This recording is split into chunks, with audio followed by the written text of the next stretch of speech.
Yeah, okay. Hello, everybody. Don't know how long this is going to stay up, or if it stays up or it gets taken down. We're just testing it out now on a stream. I don't care if it gets taken down, but we're going to try playing a little old-time radio. I want to try some Dragnet, and then if we still got time or still feel like it, I want to try Twilight Zone and see if either one of them get snagged. I think the Twilight Zone might because of the music at the start, intro music. I don't know. We'll figure it out. Or we won't. One or the other.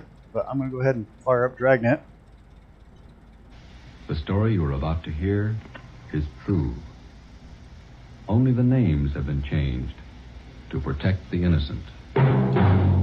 Dragnet. I have to work on the sound levels.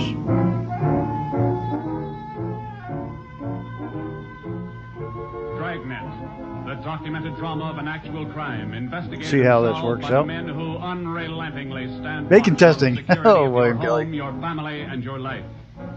For the next 30 minutes, in cooperation with the Los Angeles Police Department, you will travel step by step on the side of the law through an actual case from official police files. From beginning to end, from crime to punishment. This is the story of your police force in action. Dragnet.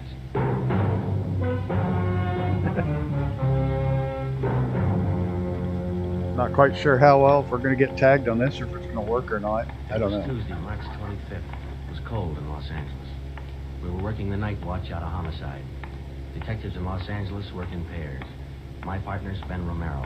He's a sergeant, so am I. My name's Friday. The boss is Ed Backstrand, chief of detectives. I was on the way back from the record bureau, and it was 13 minutes past 11 when I got to room 42. Homicide. That's a hot shot. Somebody grab it. I got it, Ed. At 1245 East O'Haney Street, 2 officers shot. At 1245 East O'Haney Street, 2 officers. What have you got, Friday? Read it. I don't know which directions to... Ah, there we Where's go. Romero? Right here, Skipper. Okay, you've got one to roll on. Get going.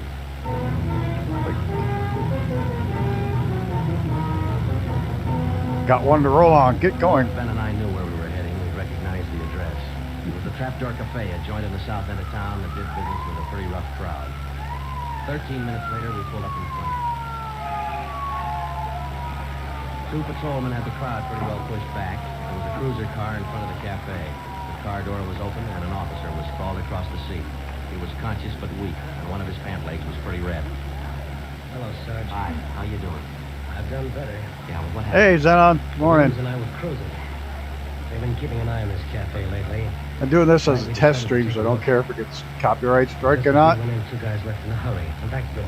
We followed them out into the alley. I want to know And called them. if I can play the old-time radio Just a minute, I want to talk to them. They in the stopped. background while flying these old planes. One of them The quivered.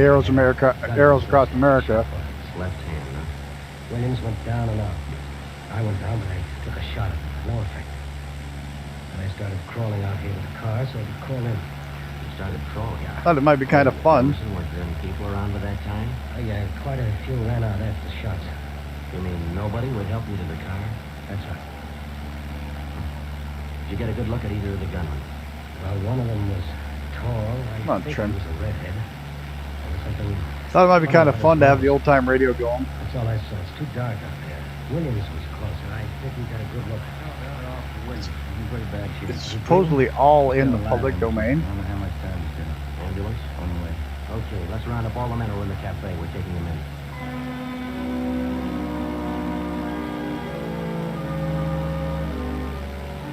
We took all the men back to the city hall. There were 23 in the Trapdoor Cafe at the time of the shooting. We questioned all of them. One of them said there... By all rights, they shouldn't get strikes. Hello, Mrs. TBHI. By all rights, it should not get copyright strikes. Because every bit of it's public domain. Good on. But we all know how YouTube works. Most people you question. Nothing they could use. How's Willie? Pretty bad. How do they operate? As soon as he comes out of shot. Probably in the morning. You boys will be there. Yeah, we will. The surgeon digs that slug up, get it, and mark it for evidence. Yeah. Skipper, them two men shot without asking any questions. They must be hot. Yeah, same thing occurred to me. When we get that plug, the ballistics can tell us whether that gun's being used on other jobs. We got enough of their modus operandi to have the statistician give us a run through on the IBM now. One of them is left-handed, and he shoots quick. Okay, be in surgery tomorrow morning at 9. Can't see me? Neither Ben or I said much on the way I think home, I'm on East but we were both USA. thinking the same thing. Double check, but I knew the chief was thinking it too. Here were two men who'd shot a couple of Yeah, police I'm on officers East. without asking any questions. Now, I suppose you've heard a lot of stories about what the force thinks of cop killers. Sure, we don't like to lose our friends and partners any better than anybody else would. Why not figure it this way? If these two guys would gun a couple of armed police officers, do you think they'd hesitate to shoot you, the unarmed citizen?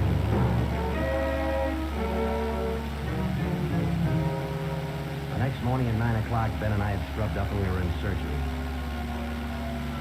Williams was on the table. The surgeon started in. A lot of minutes later, he got the slug. As for Williams, they took out 7 feet of his intestine and said he might pull through.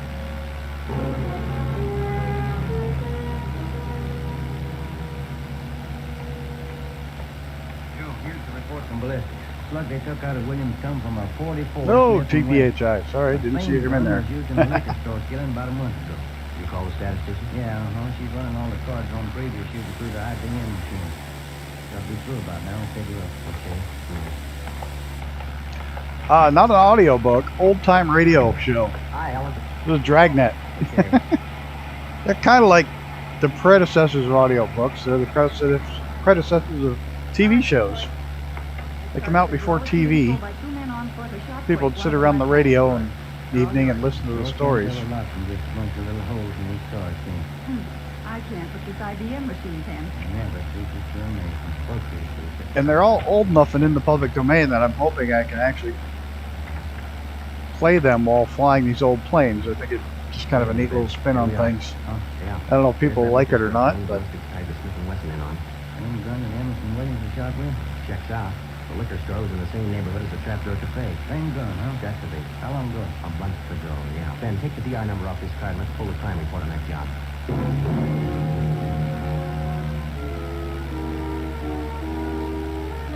We pulled the crime report out of the file. It said that there was only one witness to that liquor store killing a month ago. That witness was a woman. these are all about from the 1930s, 40s, and 50s. Should I try to switch their Xenon to like West USA? Yeah, we know, but maybe you wouldn't mind. See if I telling us can again. see each other that way. I guess not. I've been trying to forget it, to tell the truth. It's terrible, and I really didn't feel so very much because I was awful scared. I understand. But try to describe again just what happened, will you? Well, it was about 10 o'clock at night. I was walking down the street toward home when I realized I was all out of cigarettes. Well, I was right in front of the liquor store then, so I went in. The clerk was behind the counter. Oh. There were two men standing there arguing. Oh, there, I see you now. I thought we was gonna get bourbon. No, let's get the wine. I want bourbon. Not too much. Wine's good enough. The rest of them want bourbon too. We better start. Well, okay. We'll be back when we make up our mind. The two men walked out of the store, and the clerk smiled at me and shrugged his shoulders. I bought a pack of cigarettes and turned to leave. Just then, the two men came back in again. Each of them had a gun in his hand. This is stick up, mister. The clerk just sort of crumpled at the floor. Thump. I couldn't believe my eyes, but that's just how it happened. The men said this was a stick-up, and then they shot him right away. Get over against the wall, lady, or you'll get the same. One of them punched the no tray on the cash register. I was shaking so I almost closed in. He scooped the money out of the drawer and stuffed it into his pocket. And then the other one went over to where the liquor clerk was lying face down. He knelt down beside the clerk and put his gun against the clerk's body. And they both ran out of the store. It was terrible. The clerk, he was lying there helpless and wounded me. He delivered Yeah, Miss Ford, I understand. Oh, Miss Ford, she said that both of the men had guns. Yes. One of the guns was black and the other was sort of fancy looking. What do you mean, Miss Ford? Boy, oh boy, the AI screwed up this. Nickel plate. I didn't know about that, but he was shouting. There were two guns, huh? Yes. Well, now about the men themselves. I was so scared their faces just didn't register with me. The one who shot the skunk in the back was so stocky. I do hope Puerto Rico is part of the island You update. mentioned in the report that one of the men was left-handed. Yes, I do remember that. Look, Miss Ford, this is very important to us. One of the men was a redhead. Redhead? Why, no, I didn't see any redhead.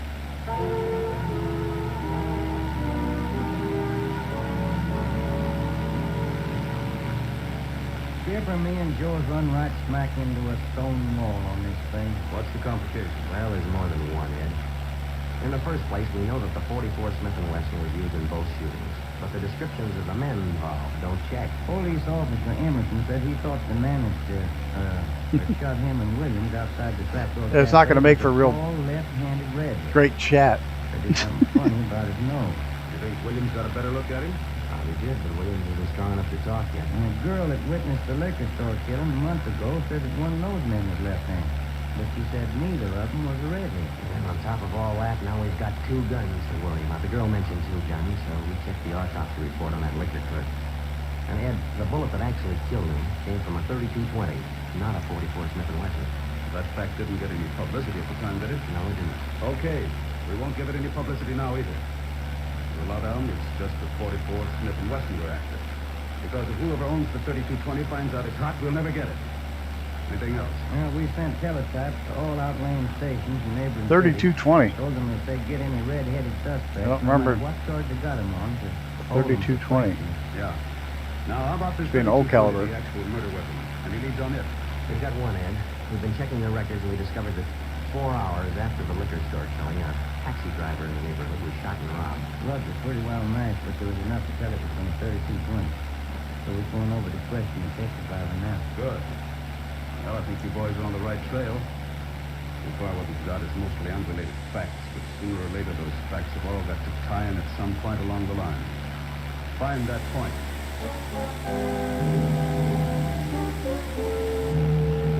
Yeah, find the point. Find the tie-in. Well, Ben and I went over to see the taxi driver, a guy who was living on borrowed time. Yeah, it was about 2 o'clock. Oh, that's nice. The guy's on borrowed time. I got a call to pick up a fare near 105th and Avalon, you know. Well, I got there, somebody came over, pulled open my cab door and said, "This is sticker. Some blow you, let me have it." Just like that, huh? Yeah, just like that. Same deal as others, Joe. Itchy trigger finger. Yeah. Did you get any kind of a look at the fellow? No, it's $2. Hey, according to the report, you got shot in the chest. Yeah, that's right. Oh, you may be wondering how come I'm still alive. I'll tell you, pal, it's like something you see in a bad movie, you know?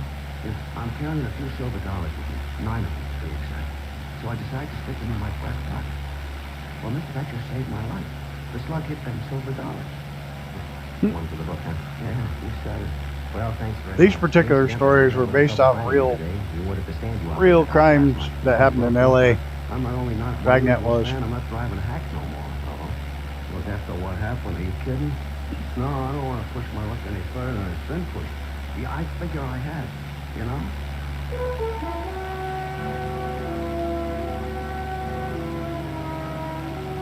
And about that time, Ben and I were beginning to figure we'd had it. We were getting nowhere fast. We had a few informants nosing around, but so far they hadn't come up with any leads. Well, Ben and I followed up all the teletypes that poured in. We just got back from Santa Ana, where we'd been questioning a red-headed suspect who flopped in the squad room when Chief Backstrand's door opened. Friday. Romero. Got a minute? Yeah, Skip. Any luck with the Santa Ana redheads? No, none at all. I guess you haven't heard the latest. We just now got back in town, Skip. Early this morning, another cab driver got shot. What? Yeah. Man came up to his taxi, opened the door, said, "This is a stick-up," and shot him. Bullet went through one leg and into the other, but the driver managed to start his cab and drove over to his face, all in from there. Boys recovered the slug?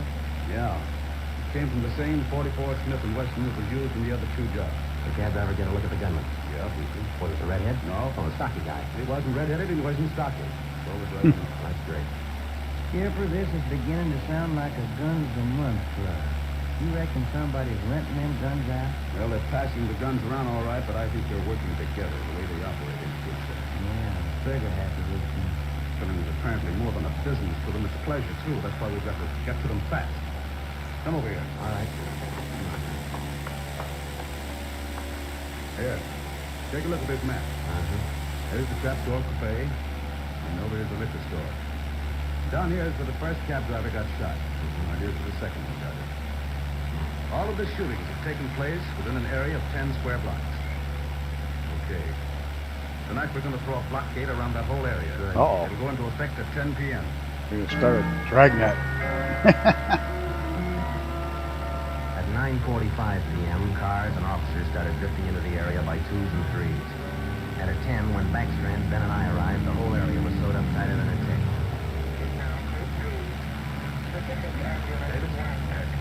All set? All set. We got a primary line and a secondary line. If anyone tries to make a break, we'll pick him up in a secondary. Okay. Friday and Romero here will cruise around the area with me. Go to work, men. Every car in the area was shaken down. The same process was also followed on all persons on foot. The blockade went on all night. By the end of that time, we brought in 217 suspects. 26 of them were redheads. What's your name? Henry Wagner. Where do you work? Lumberyard. Which one? First line. What time did you get through work last night? About 6, I guess. What'd you do then? Had some dinner. Where? Harry's grill. Then what? Shot a little pool. Look, I tell you, I ain't done nothing. Now, let's go back to the day before yesterday. And that's the way it went all day long. We shot question after question at them, working them gradually back to the days on which the shootings had taken place. When it was all over, we got 6 men wanted in other cities on various charges. We got quite an assortment of guns and knives. But as far as the shootings were concerned, we got nothing. Well, I guess that's the last of them. I was running out of questions that day, and You boys better go on home and get some sleep. These little cars are flying down the highway. I was kind of figuring on checking back over the reports to see if we might have overlooked something. I said go on home. You boys have been at it for 32 hours straight. Look at you. Though so groggy you can hardly stand up. You need sleep. It's 4 p.m. now. Don't come back until 10 p.m.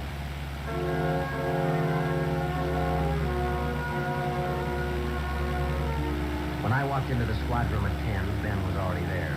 An informant had just phoned in a new lead. He told Ben he'd heard about a gang that had been hanging out down around the DeVere bungalow court in the south end of town. We knew that the DeVere was close to the trapdoor. I decide if that's so we went somebody over trying to talk make a them. racetrack or if that's a walking path. Joe, I've been meaning to ask you.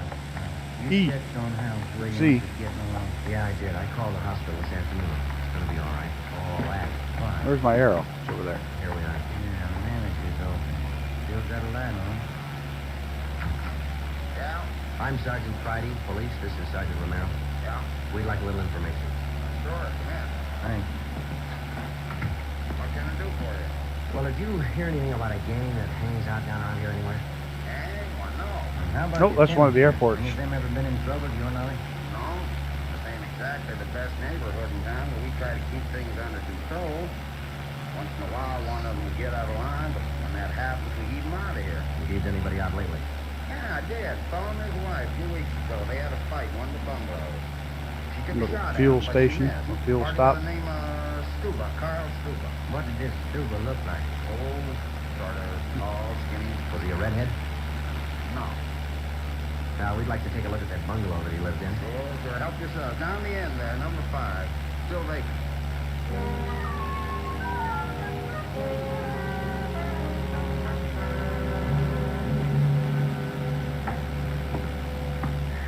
Well, that does it.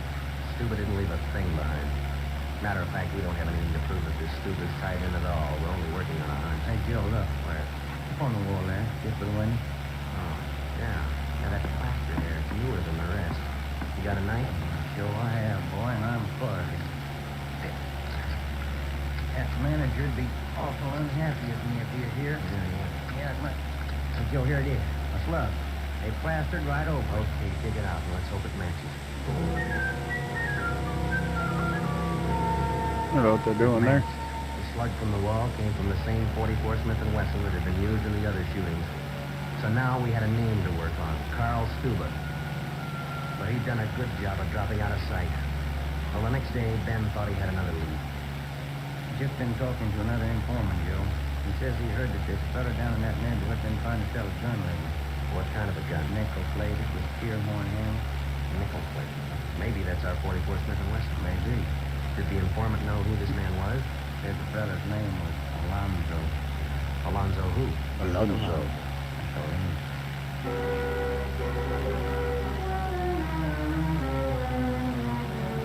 So now we had two names, Stuba and Alonzo, but no men to go with them. So we went back to making the rounds of the substations, interviewing red-headed suspects. We took a few of them to Williams, who was home from the hospital by now, but he couldn't identify any of them as the man who shot him. Still, we kept checking. Finally, we got around to the 77th Street station. We questioned the suspects they were holding there, and we just got to believe in one of the You officers. Savage called. Cub? Hey, Sarge. Yeah. Holding somebody else you might want to look at. Redhead? No. What's the choice? Suspicion of burglary? Oh, yeah. Oh, I don't know. What do you think, Ben? What's special about it? He lives in the same neighborhood where those shootings took place. All right. Where you got him? Down here. Admit anything? No. He's pretty surly. Here we are. Thanks. Hi. What do you want? I'm Sergeant Friday. This is Sergeant Romero. We'd like to ask you a few questions. Look, I already told the other cops all I know. I didn't steal no radio from that jerk. What's your name? We've been through all that once. Come on, what's your name? Jackson. Alonzo Jackson. Alonzo. I looked at Ben, and Ben looked at me. This could be the Alonzo who's been trying to peddle that Smith & Wesson. Ben and I both knew here was one suspect we'd have to be real careful with. Alonzo, according to the records, this burglary you're suspected of took place on the night of the 27th. Look, how many times do I have to tell you guys he didn't have anything to do with it? You got an alibi for that night? Sure, I got an alibi. I was out with a couple of friends, I can tell you. What's your friend's name, Alonzo? One of them was Crandall, the other stupid. Dumbass just gave it away. Well, we told Alonzo he'd have to produce his two friends to give him an alibi for the burglary charge, and he bit. He went with us, and he pointed out where Stuba was living now. No wonder we hadn't been able to find him. It was a little shack at the back of a lot behind two houses. We thought it was a chicken coop at first. We took Alonzo back to the station, and we picked up Stuba. He was surprised to see us and not very happy. We took him in. Next, Alonzo gave us Crandall's address.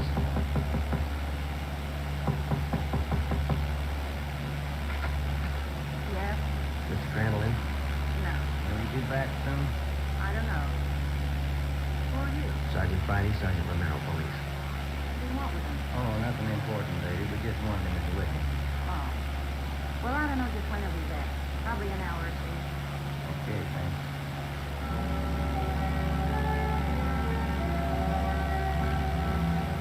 We went down the street away, and we staked out in the car. We sat there for about 5 hours, and then Ben nudged me in the rib. Hey, Joe, huh? Go take a look. Coming along the sidewalk. Yeah, and he's got red hair. Come on. Crandall. Huh? Your name Crandall? Who are you? Friday Romero, police. Police. With me. I haven't done nothing. Well, then you got nothing in the world to worry about. Come on.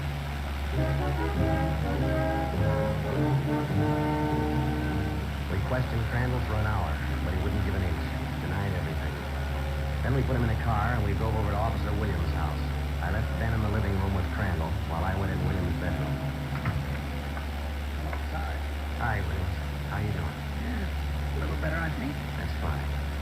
Look, we've got another redhead outside. Bring him in. Okay. All right, Crandall, come on in here. Who's in there? Why'd you bring me over here? Come on It's in. pretty out there.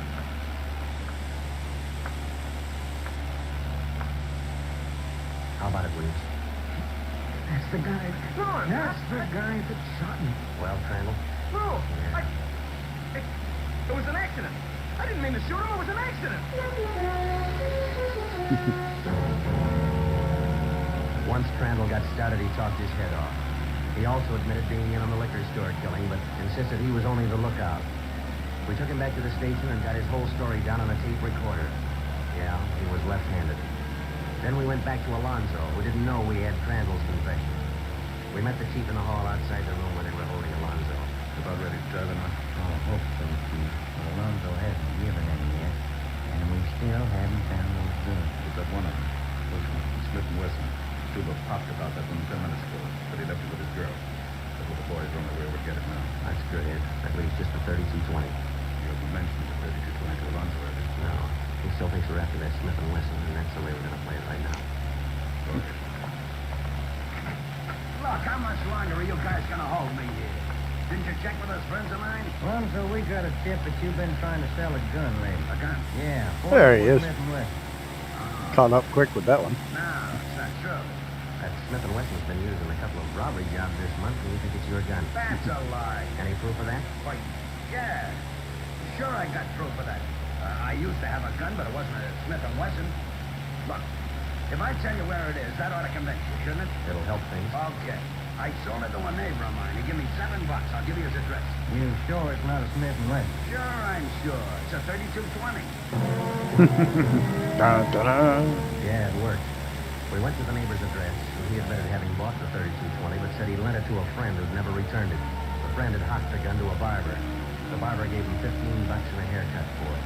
We finally got it from the barber, and we came back to the station. All set, Joe. I'll be in the next room. Just give me the number. Okay. Hello, Alonzo. Hey, you got the gun. Yeah, we got the gun. Well, now maybe you'll believe I'm on the level. Okay, if I go now? I guess we won't be able to hold you here much longer. You can say that again, brother. You gotta save a lot of time if you listen to what I've been trying to tell you all along. I guess you're right, Alonzo. Sure am I. You know, you guys would be a lot better off. You believe guys like me the first time we tell you something. Instead of running. Outside. It was the other two. Well, that one, Stuber and Alonzo. Alonzo killed the clerk. Hold it, Alonzo. All right, Alonzo, that's enough. Now, come on, how about it? Come, it's the use. All right. Like you said. Okay, Ben, bring the recorder in here. Alonzo's ready to make a record now.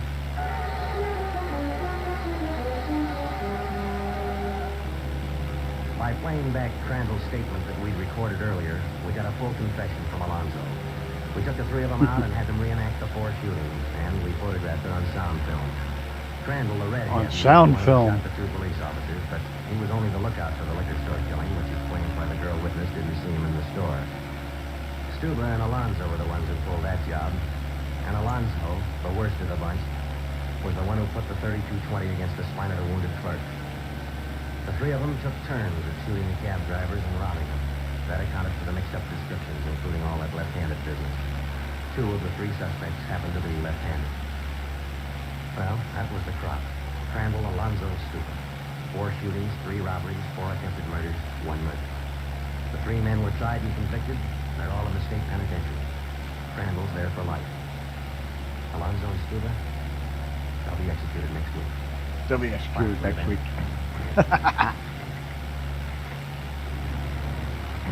Case closed. Dragnet.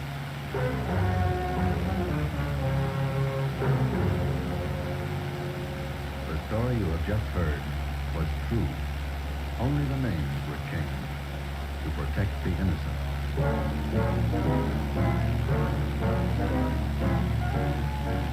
You have just heard the second in a new series of authentic cases from official files.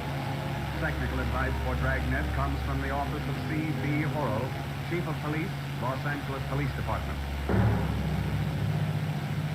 Tonight's program is dedicated to Radio Officer Delmer E. Cook of Los Angeles Police Department, who, on the afternoon of December 6, 1948, gave his life so that yours might be more secure. Dragnet came to you from Los Angeles. This is NBC, the national broadcasting company.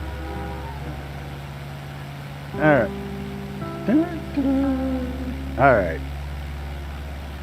Got that one done.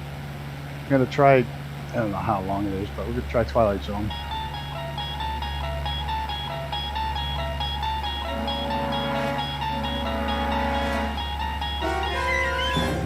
You're traveling through another dimension. A dimension not only of sight and sound, but of mind. A journey into a wondrous land whose boundaries are those of imagination. Your next stop, the Twilight Zone.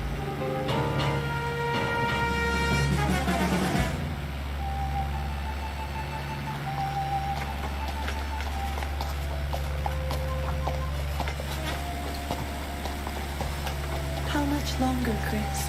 Not long. We'll stop soon as we find a place. Where? Look around. We saw the last shade 2 days ago. That's a buzzard up there circling the wagon, and it's been following us since dawn. It's waiting for the next one to die. How's the boy? Still burning up with fever. He can't take any more. All right, honey. Yeah, I love the Twilight Zone. Whoa! Oh! We'll stop here for a few minutes.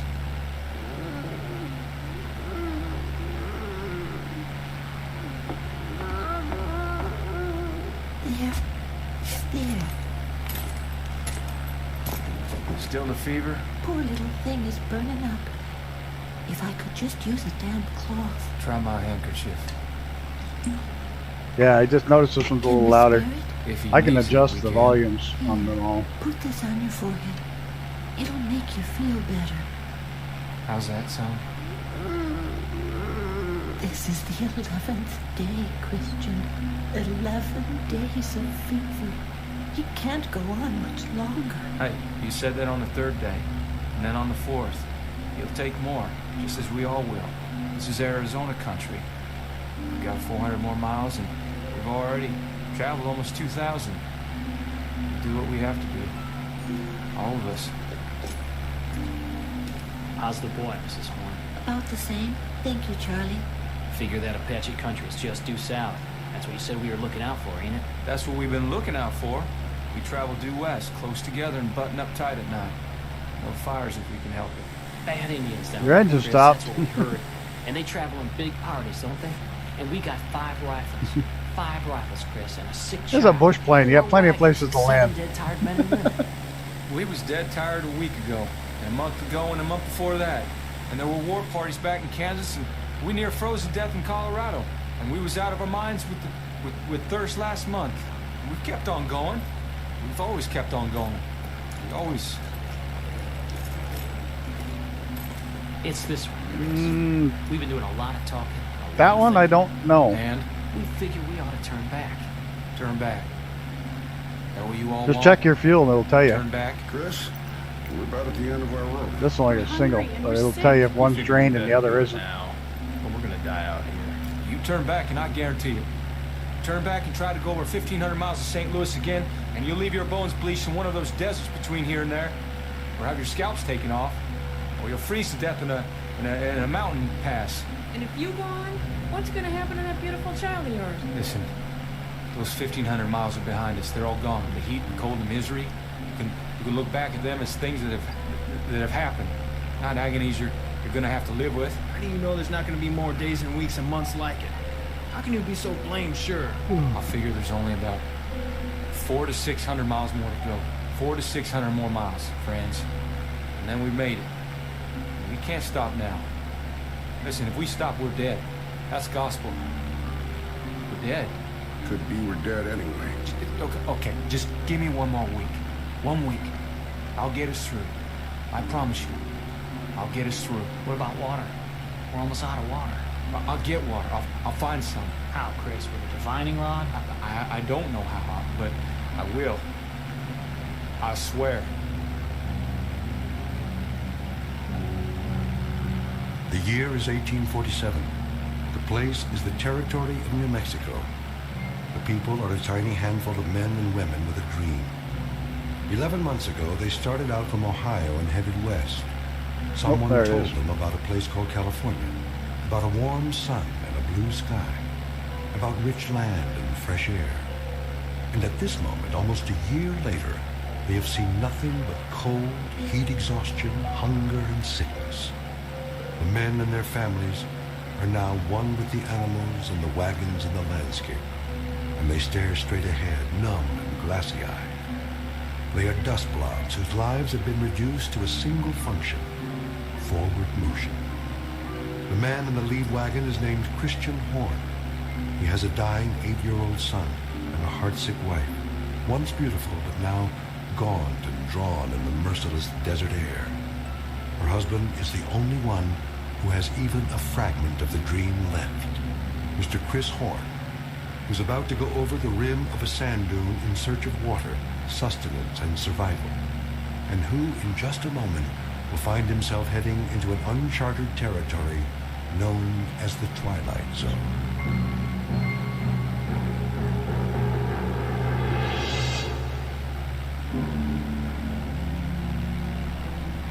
A man had best not make promises he can't keep. I give you my word.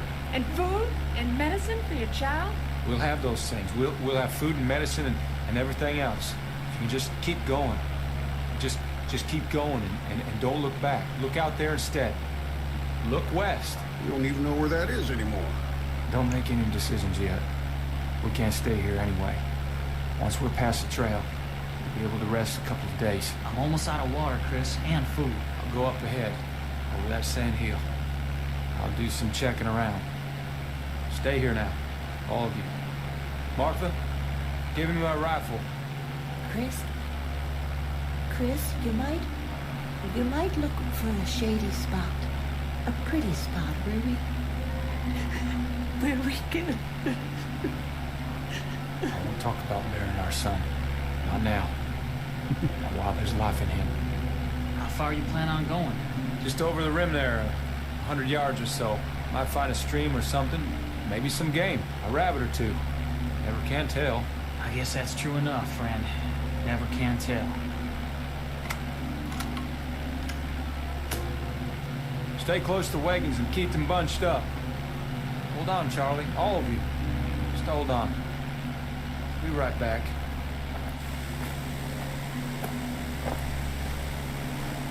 Hey, at least you got lights. What in God's name? Hey, everybody, look what's over here. There's a road. Down on the other side, a road. Look. Martha? Charlie? Hey. Hey. Where's the wagons? Where'd everybody go? I must have turned around there. Go up again and see. Yeah. See which way I'm looking.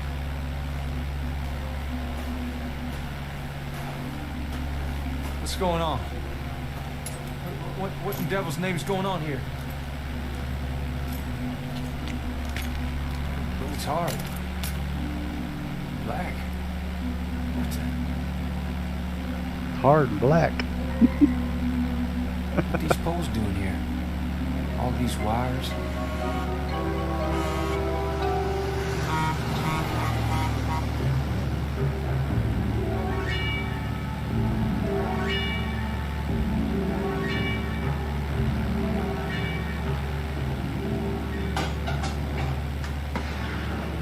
Joe? Yeah? What was that? Backfired. What? Truck backfired. Oh, you sure? I thought I heard a gun go off. Not likely. That might be one of those local boys shooting your sign. Well, if it was, I'll get the sheriff out here, but that didn't sound like any 22 to me. Look, Joe. Who's that? Some guy with a rifle. Go in the other room. But, Joe... I said get in back. I'll take care of it.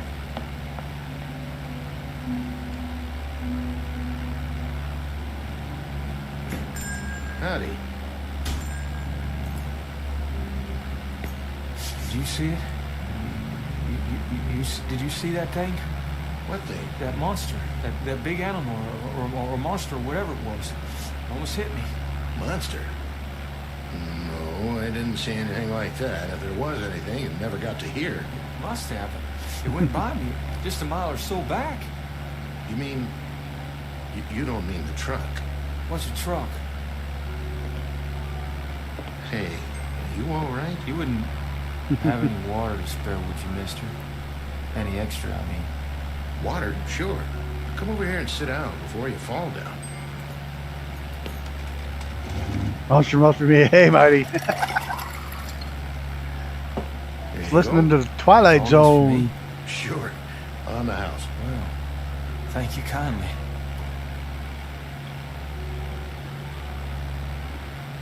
Just see if we're gonna get copyright struck on either the Twilight Zone or Dragnet. It shouldn't. It's all public domain, but Some more? we'll see. You got more? Sure do.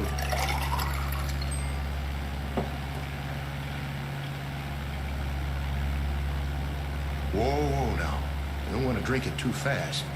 Just how long you been out on the desert anyway? How long? Well, almost a year. Well, at least almost a year of traveling. Started from Ohio. I had 6 wagons to start with. One of them was burned by Indians, and one turned back. Indians? Wagons? What are you talking about? Say, mister, what happened to your arm? You're bleeding. Oh, yeah, I am. Well, I guess I did it to myself when that thing come at me. I rolled out of the way. Thought it was a mirage, then the gun went off. Just a flesh wound, though. Not too deep. I'll have Mary Lou look at it. She's my wife. She used to be a nurse's aide. Mary Lou, Everything okay, Joe? the fella here, he shot himself in the arm. He did? By accident, he says. You want to take a look at it? Why, sure. I'll get some bandages out. Hand me a clean towel, will you, Joe? Sure thing. Got the first aid kit right here under the counter. I'll just set your gun over here. Oh, well, thank you kindly. Careful with it now. That's a real old-timer. Antique piece, isn't it? Brand new. Bought it new before we started out, but she's been used a lot, I guess. We're running low on bullets. I don't suppose you've got any ammunition around here? Oh, no. We don't carry anything like that. This isn't a hunting area. Well, what about Indians? The south here's Apache country, isn't it? Why, sure. Well, sure, but there aren't any Indians nowadays. Well, I mean, not hostile Indians. No? Well, not as long as we've been here. Well, how long you been out here? How long? Oh, a couple of years now. Where do you hail from? Well, we used to live in Phoenix. Phoenix? Yeah, Phoenix. Mary Lou's folks are from there. I worked for her old man when we were first married, and then I bought this place here. Restaurant isn't doing so well, but that's the pretty. truckers are starting to come in now on the interstate. Restaurant? You have food? Sure do. Just like the sign says. On the wall there, see it? Right over the register. Joe's Air Flight Cafe and gas station. You don't understand the thing I'm talking about, do you? You've never heard of Phoenix, or registers, or nurses' aides, or trucks, or gas. Hey, mister, where are you from, really? Where'd you come from? Tell me straight out, why don't you? From Ohio. I left the wagons back there, and I walked up the rim to the hill, and I thought I might find some water or something, or some game, and then I saw that that stretch of road out there, that black road, and those things, running on it. What things? He means trucks. Hold on. You hear that? You hear that? There's another one. Well, it's all right. It won't stop. Take my word for it. We heard tell it was a dangerous route, but the most direct one. To where? California. They say. No, take it easy, friend. We can talk about all this later. No, I don't have much time. I promised him I'd be right back. There you go. Your arm's all cleaned up with a bandage on it. I even made you a sling, see? I'm much obliged. Now just try to keep it clean now. I'll give you a roll of gauze and some tape. Nurse? I messed up that beagle in the doctor? future. Me? I just sling hash and pump gas. Take 2 of these. Drink a little water to get them down. What are they? They're antibiotic tablets. They ought to keep away any infection. Where do you get this? Well, at the drugstore. Of course, you're supposed to have a prescription, but these won't do you any harm. How do you feel? Could I? Do you think I could buy some more of those pills off you? Oh, I don't sell them. But you see, I got a real sick boy back there. Back where? In the wagon. If I can ever find the wagons again, but you say that this will help a sickness. Sometimes, depending on what it is. How about a fever and a bad cough? It's worth a try. You've got a family? There was 3 wagons of us, but when I turned around and looked back down, they'd gone. Well, maybe you better rest a while, friend. Lie down. Get washed out. There's a bed in back. Look at this place. The tables like wood, but they're not. They can't be. The legs, all silver and bright. That's not silver. It's steel. It's chrome-plated. What's that thing in the corner? Jukebox. What? Plays music. You put a coin in it and pick a tune. Here, I'll show you.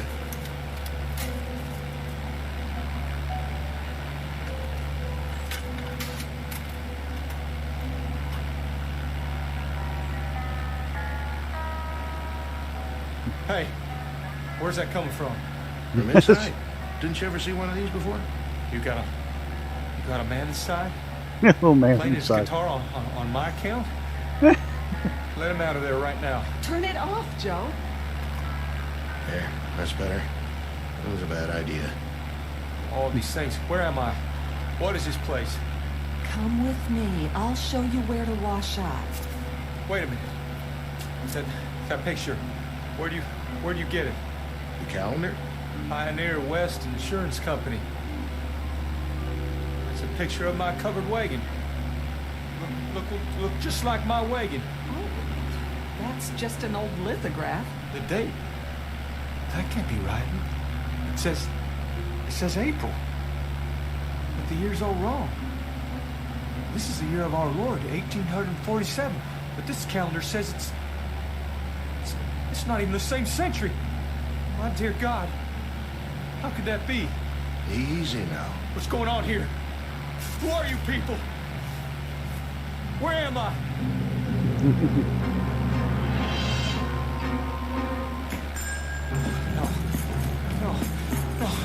No! You better stop him, Joe. He'll get himself killed.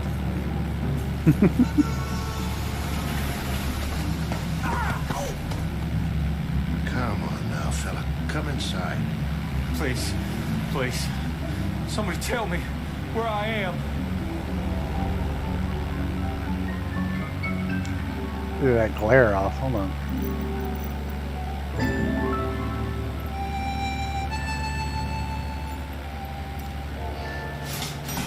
$1.84 your change. You keep it, dollface. I thank you. Say, pretty lady, if you don't mind my asking, what time you get off work here? Oh, not till late.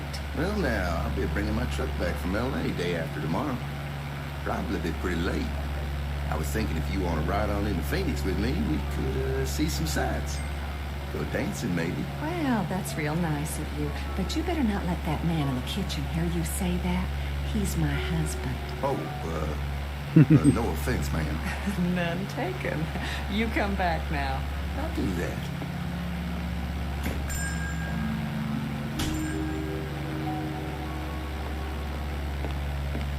Doctor still in back? Yes. There's like 17 minutes left this episode. I made I a want to club land. sandwich for the fella. You think you want some soup, too? You better ask Doc first.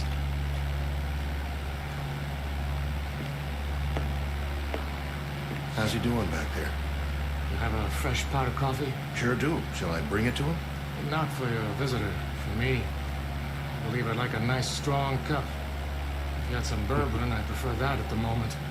But coffee will do for second best. We didn't get our liquor license yet. Sit down, Doc. You look like you just seen a ghost. Hey! Look him over. It's a gaming I support did bot. indeed. That. And? Malnutrition, that's his major problem, along with dehydration. Not a regular gammy wombat, it's a Strong support bat. specimen of a man, I'll say that. Wrong gammy. Tough stuff. What else did you find out? You were right. He's an interesting customer, all right. Quite the character. The heat did it, or something, didn't it? I mean, he's not in his right mind. I figure that has to be it. I'm not a psychiatrist, Joe. I'm an ancient GP, not much past the school of castor oil and sassafras tea. But, you know, I think old Freud himself would have something to gnaw on here. How do you mean? He happens to seem very rational. Extremely rational. He can trace his imaginary life a whole lot clearer than some of us can our own. His recall of details is amazing. Or it would be if they were true. Maybe they are true. I mean, maybe he read it in a book somewhere. There's the gammy wombat. Hey, Gammy. A lot about my people, how they came out here. Yeah, one other thing. A little parenthetical aside, let's call it. The fillings in his mouth. There are two. Well, let's just say no modern dentist drilled them. Yeah, his clothes, too. They didn't come out of an Army-Navy store. No, they didn't. They're the real goods, circa 19th century. And you saw that squirrel shooter of his, Joe. Sure, but it's an antique. An antique that isn't more than a year old? 150-something-year-old gun, Joe. I work in no sound, and this is all about sound. Ago. You said that yourself this morning. What's it add up to? Look, Doc, if you're trying to tell me... I'm not trying to tell you anything, Joe. That is to say, I'm not trying to make any point of my own. All I'm giving you is the benefit of some observations from an old hand. He says he's a pioneer, and when he climbed up to the top of that hill out there, he was living in 1847. That's what he said, all right. He seemed so sure. Well, we're three normal, rational human beings here, and we know that sort of thing doesn't happen. So he's suffering from some kind of delusion. But it's a delusion of the purest form. Frankly, I've never heard anything like it. Not with this degree of detail. The way he describes his wife, his son, the wagons, the other people, it's with genuine emotion. He's lying in there right now with tears rolling down his cheeks, worried about them. He said his boy was sick. He told me his boy was dying. From the way he described the symptoms, I'd call it pneumonia. That's why he wanted the pills. Which pills? I gave him some antibiotics for the wound in his arm, and he wanted the whole bottle so he could give some to the boy.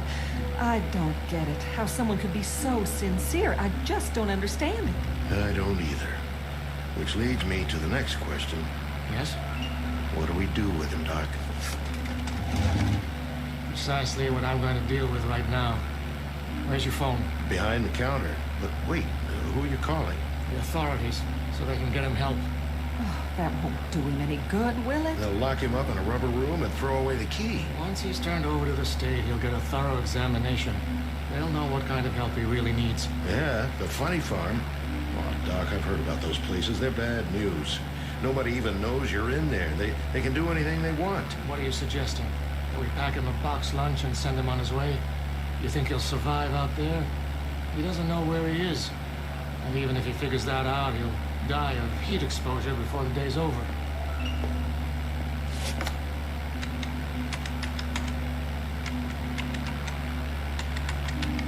I gotta kill 12 more minutes. The sheriff's office, please. Oh, it just doesn't seem right. Yes, sir. Is the sheriff there? Oh, in his car.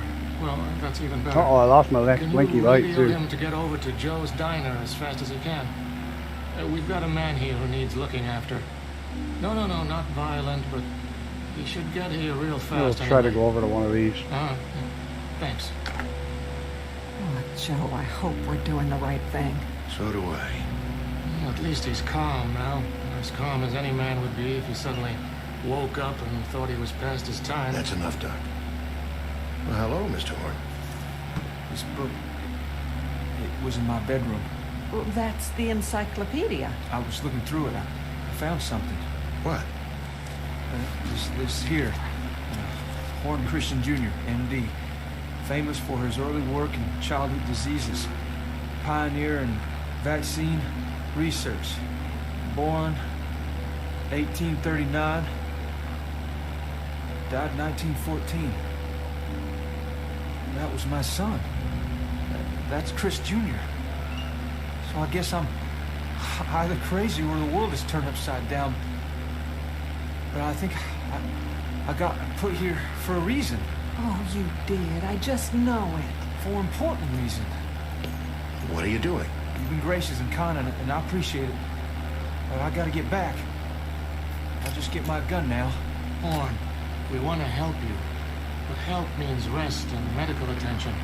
I can't let you leave like this. Come on, son. Come over here and sit down. I've called for the authorities. I gotta let Maddie out. I'll be right back. Look, listen, I don't know who they might be, but I've got no time to wait and find out. Horn, please. Hey, don't go trying to stop me now. I know my purpose. I'm going to finish it. My life don't add up to much. Listen to us. Please, Mr. Horn. Take your hands off my gun, mister. You okay, Mary Lou? Oh, I'm fine. The gun just went off when he took it. And blew out my plate glass window. Horn, come back. Let's go over to that airport over here. See if we can get to MT-15. I've lost the next marker anyways.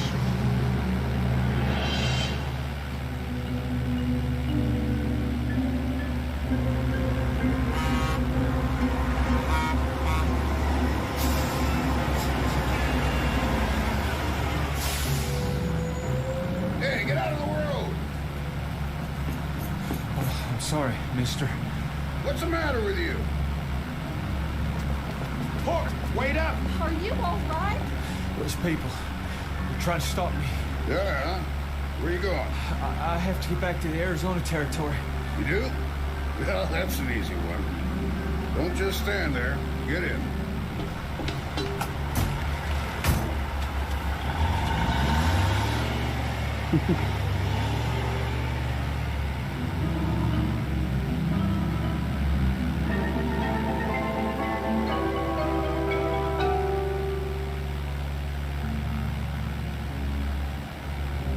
In the belly of the beast.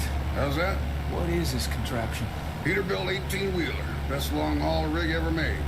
Where's your team? I ain't a teamster. Strictly independent. But your horses? All the horses you want right under the hood. Sweet, huh? Where you say you're headed? California. We were headed for California. That's where I'm going. Good country out there, is it? Easy living, if you ask me. Everything a man could want. And land of work? Any seed you plant, it grows tall. That's what I heard tell. Suppose I could give you a ride all the way in, so I'd have somebody to talk to. I'm going to California, but I can't get there this way. What are you talking about? It has to be the same ridge, right around here. It was. Mister, you have to let me out. Say, look at that. Sheriff's car moving like a bat out of hell. Please, I made a mistake. You've got to stop this machine.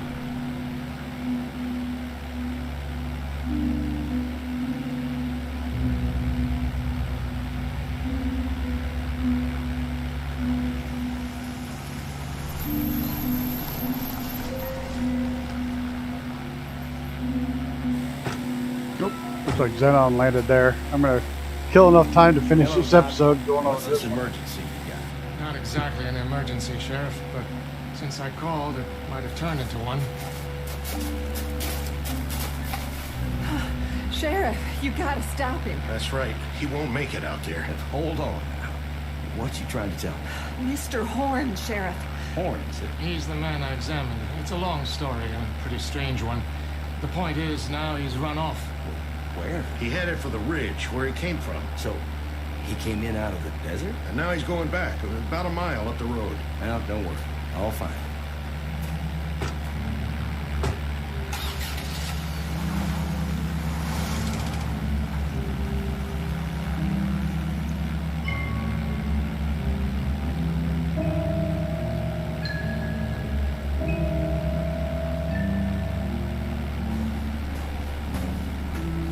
Gotta make it. Just a little ways more.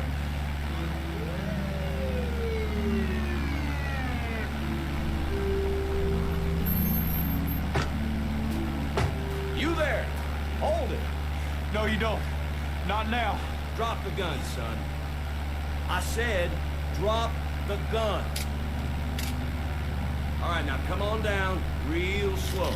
The pills. I dropped the pills. That's it. Now put your hands in the air. Got it. I said halt. Halt, son, or I'll shoot.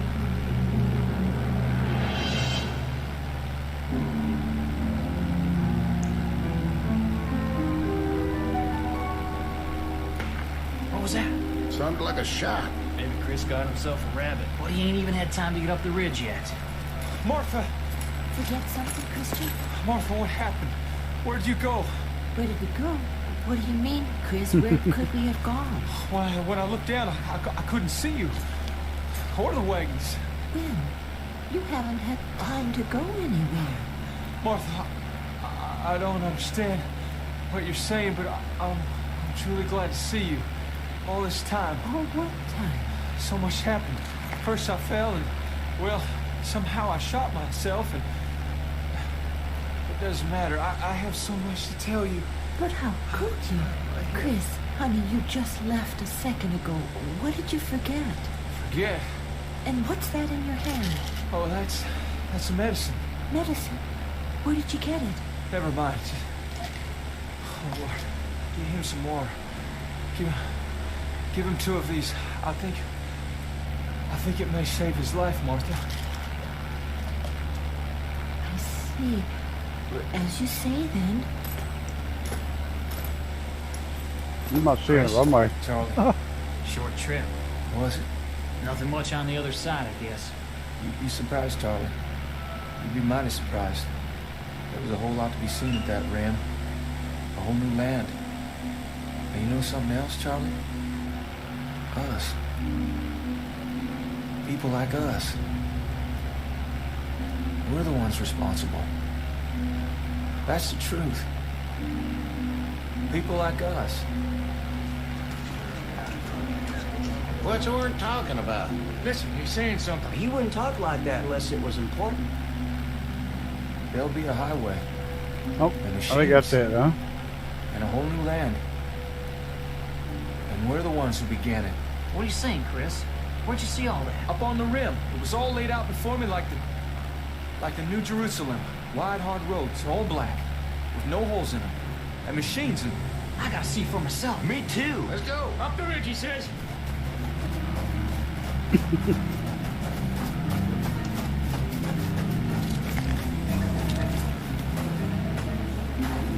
Chris, there's nothing down there. It's just like this side. Sand and desert and miles of nothing. Oh, there will be, Charlie, there will be. Just you wait. It may not happen in our lifetimes, but it's coming. It'll be here, all of it. Sooner than you think. If you can hold on to what I'm telling you and keep the faith.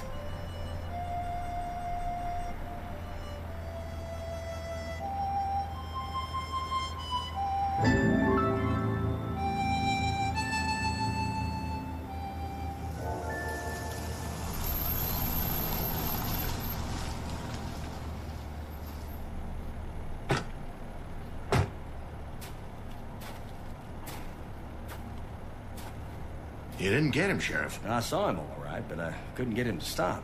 Fired a warning shot, but I didn't scare him none. Look, I wouldn't worry, Joe. He can't get very far. Don't worry, we'll find him. Thanks, Sheriff. You say he had a gun? That's right, a rifle. This it? It can't be. That one's all rusty, like it's ready to fall apart. That's what I thought. He Oh, couldn't have done bounce. any damage with it. Look at it close, Joe. It is his rifle, Whoop. but it's changed. It's just as if it had been lying in the desert for 100 years. What's it mean? Who was he? Where did he really come from? I think he went back to wherever he did come from. But to where, Joe? Back to where he should be. Back to where he can make certain that the things that Yeah, said in that bouncy. book can happen. Back to a wagon train heading west to California on a spring day in 1847.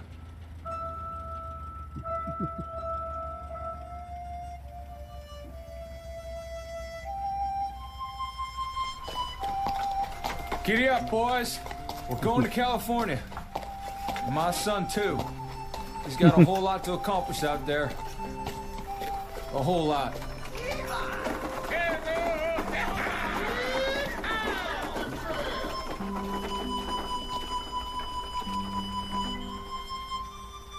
Mr. Christian Horn, a farmer from the state of Ohio, one of the hearty breed who headed west when there were no blacktop highways or telephone poles or the solace of civilization.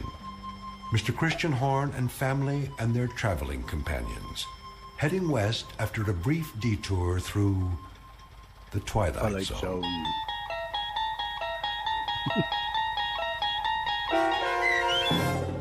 100 Yards Over the Rim, starring Jim Caviezel, with Stacy Keach as your narrator, was adapted for radio by Dennis Etchison and based on a script by Rod Serling. Heard in the cast were Peggy Roeder, Rick Peoples, David Darlow. Does sound Doug a bit like James, Reagan. Peter DeFaria, Rich Kominick, Meg Thalken, Zach Gray, Carl Amari, Roger Wolski, Diane Trice, and Irene Olson. This copyrighted radio series is produced and directed by Carl Amari and Roger Wolski for Falcon Picture Group. Doug James speaking. Nope, Doug James, not Ronald Reagan. All right, well, that is Old Time Radio and Flying. I don't know how many people liked it or didn't like it, but I'm going to give it a try on Friday if we didn't get a strike.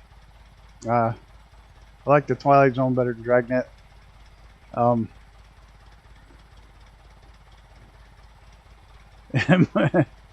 And Mighty as the monster.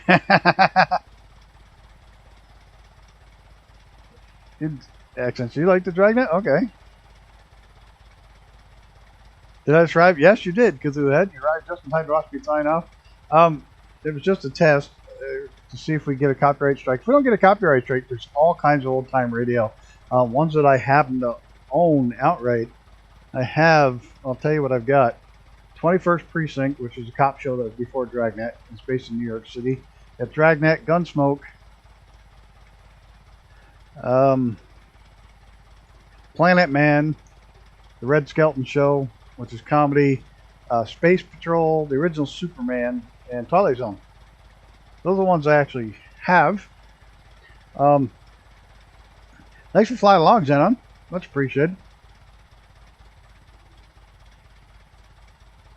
There's no sound. No sound is going to be terrible for damn me.